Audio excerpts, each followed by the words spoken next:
আসসালামু আলাইকুম। অনেকেই বুঝতে পারেন না কিভাবে অনলাইনে সুপ্রিম কোর্টের কজেস লিস্ট বা মামলার তালিকা চেক করতে হয়। আজকের এই ভিডিওতে খুব সহজে আপনাদেরকে দেখাবো। মোবাইল অথবা কম্পিউটারে একই সিস্টেম আপনারা দেখতে পাবেন। মামলার নাম্বার অর্থাৎ টেন্ডার নাম্বার দিয়ে আমরা মামলা চেক করব।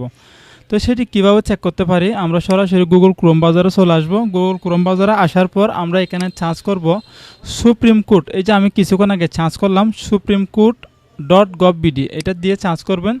সার্চ করার সাথে সাথেই কিন্তু এখানে একটি সর্বপ্রথম যে ওয়েবসাইটটা আসবে সেখানে ক্লিক করবেন। এখানে ক্লিক করার পর আমাদের সামনে এরকম একটি ইন্টারফেস শুরু হবে। ভিডিও ডেসক্রিপশন বক্সে আমি লিঙ্ক দিয়ে দেবো, সেখান থেকে আপনারা লিঙ্ক থেকেও প্রবেশ করতে পারবেন। তো এখানে দেখতে পাচ্ছেন কেস চার্জ, এই কেস চার্জে ক্লিক করলাম। ক্লিক করার পরে এখানে বেশ কিছু অপশন দেখতে পাবেন। তো একেবারে নিচে দেখতে পাবেন টেন্ডার নাম্বার। এই টেন্ডার নম্বরে আপনি টেন্ডার নম্বরটি প্রবেশ করে দিবেন। আপনাকে যে কাস্টমার যে টেন্ডার নম্বরটি দিয়েছে সেই টেন্ডার নাম্বার এখানে পেশ করতে হবে। শুধুমাত্র টেন্ডার নাম্বার দিয়ে আমি মামলা চেক করব। তো আমি টেন্ডার নাম্বার দিলাম, দেওয়ার পরে এখানে সার্চ অপশনে ক্লিক করলাম। বেশ কয়েক সেকেন্ড পরে আমাদেরকে রেজাল্ট দেখাবে। দেখতে পাবেন একটু নিচের দিকে আসলে এরকম একটি ইন্টারফেস দেখতে পাবেন।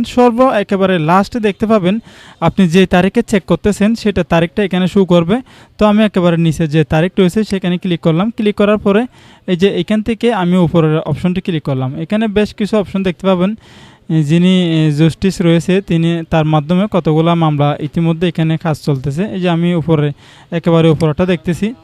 দেখার পরে একটু নিচের দিকে যাব। নিচের দিকে এসে এখানে আমরা চেক করব আমাদের টেন্ডার নাম্বার অনুযায়ী যে টেন্ডার নাম্বার রয়েছে সেই টেন্ডার নাম্বারটা আমরা এখানে খুঁজে দেখব।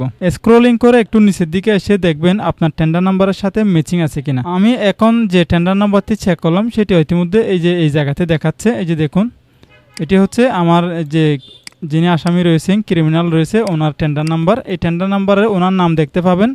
তো আশা করি আপনারা বুঝতে পারছেন কিভাবে টেন্ডার নাম্বার দিয়ে মামলা চেক করতে হয়। কিছুদিন আগে আমি এই টেন্ডার নাম্বার দিয়ে মামলাটি চেক করছিলাম, তখন কিন্তু 200-র উপরে সিরিয়াল নাম্বারে ছিল। এখন কিন্তু 48 নম্বরে চলে যাচ্ছে, অর্থাৎ বোঝা যাচ্ছে উনি কয়েকদিনের মধ্যে উনি জামিন পেয়ে যাবে।